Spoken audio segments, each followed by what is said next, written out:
What's going on, y'all? Noah here again with Papa's Old Chevy, and I am here with part 3 of the 1980 Jimmy restoration or rebuild. In this video, we're actually going to be able to get this thing to go down the road for the first time in like 10 years, other than obviously last week when we drove it down the road and got it onto the trailer. But first things first, we got to get this master cylinder replaced because the brakes will not pump up and they will not get tight. So before we get going down the road, we're gonna go ahead and replace this, and that's actually what Jesse is doing right now. And just in case you missed part 2, in part 2, we knocked out the front brakes, we knocked out the rear drums, we knocked out the shocks, and now in this video, we are knocking out the master cylinder. So now, after we get all of this finished, well, hopefully, this thing will be able to go down the road.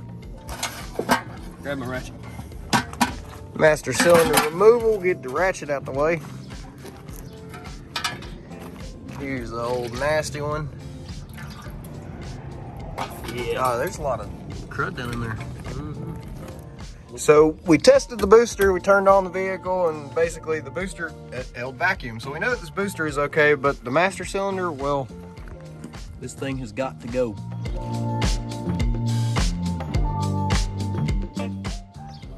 Bing, bada, boom, bada, bang, and all you gotta do is put 2 bolts on, and well, hook the lines back up and bleed her.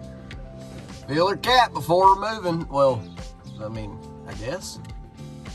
Do you know what that means? We're also going to replace the belts real quick because this thing is squeaky as hell. Now we have a new fan belt, power steering belt, and the AC belt.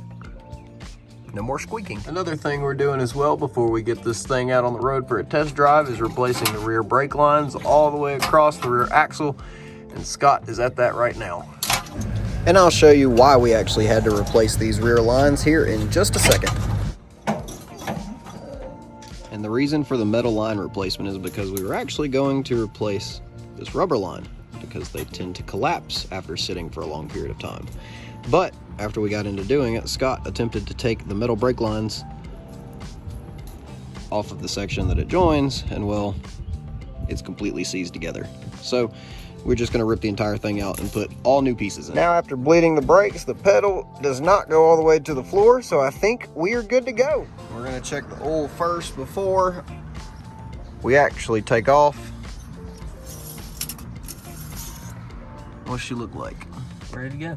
Not too bad for oil that's been sitting for 10 years. I think Scott said the last time this thing was on the road was back in 2009. How's it smell? Like gas. Ugh. All right, so you heard Jesse say that the oil smells like gas. If you pull your dipstick out and your oil smells like gas, please do an oil change. It is time for an oil change. Obviously, it does not smell like oil, and it's dirty and it's old. So do an oil change ASAP. Now let's check the coolant reservoir and see if we actually have coolant. And it looks like we do. I think we are good to go down to the parts store. I believe we're going to take the Jimmy, and the next thing we are going to do is an oil change. And we'll do one more final check of the fluid for the brakes. Top that front off real quick. And then we should be good. See these things right here? They open up like that as your fluid goes down, and air can come in the other side through the holes, so it doesn't create a vacuum inside your reservoir and make your brakes stop working. So make sure you push some things back down before you install the cap back on. Good to go.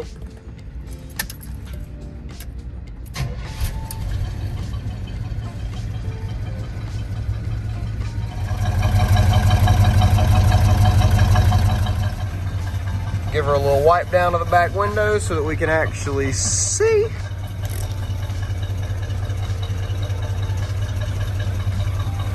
We just fired her off for the first time after getting the new belts put on.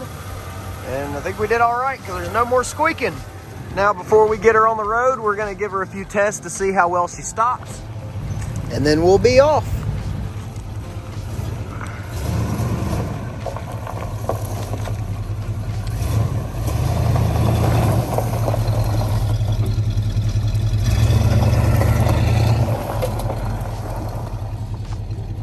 She looks like she stops okay to me.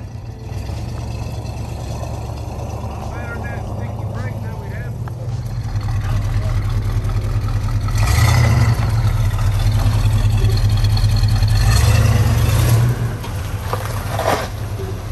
This is much better. Much better than a locked up wheel.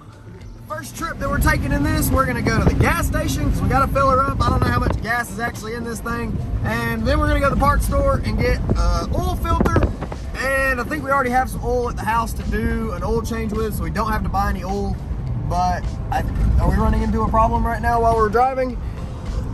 All right, so we're going down the road and I think there's something slipping. All right, she's good now. She wouldn't go into third gear. Okay, all right. We're good. Just kidding, there's no problem. The transmission is okay. She just would not shift for a second, and it seems like Jesse slammed it a couple of times, and we're good. Had to get that corrosion broken. All right, so we threw 20 bucks in her real quick just to see if the gas gauge actually functions. Oh, heck yeah, boy, we got a gas gauge, it works.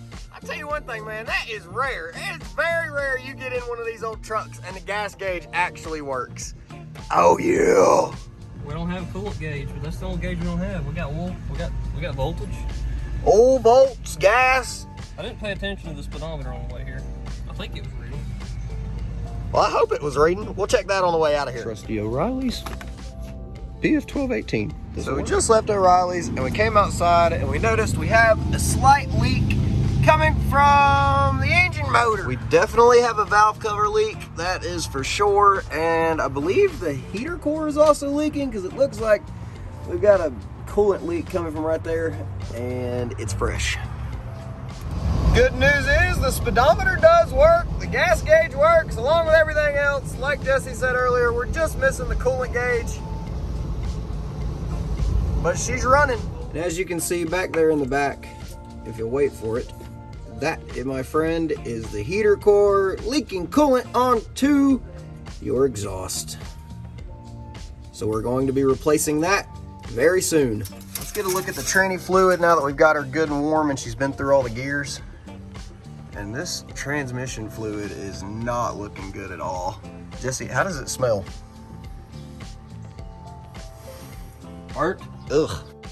So now it's time to do a full fluid flush, and let's get all these nasty fluids out of this engine, and she should be good for a little while. We're gonna have to replace some seals and such, but I think she is golden. All right, so now we got all the brakes, we got the suspension out of the way, we have checked it for leaks, we have confirmed some of the leaks, and now we've also got our first test drive out of the way. So the Jimmy, we're on its way, and we've got a few more parts that we're gonna have to replace here and there, so y'all stay tuned for part 4, 5, 6, 7, and however many more we're gonna make, because this Jimmy is gonna be a project ahead, and we've got a lot to do. So y'all stay tuned, but for now, I'm done with this video, and I'm done for the day. So peace, I love y'all, later, and I'm out.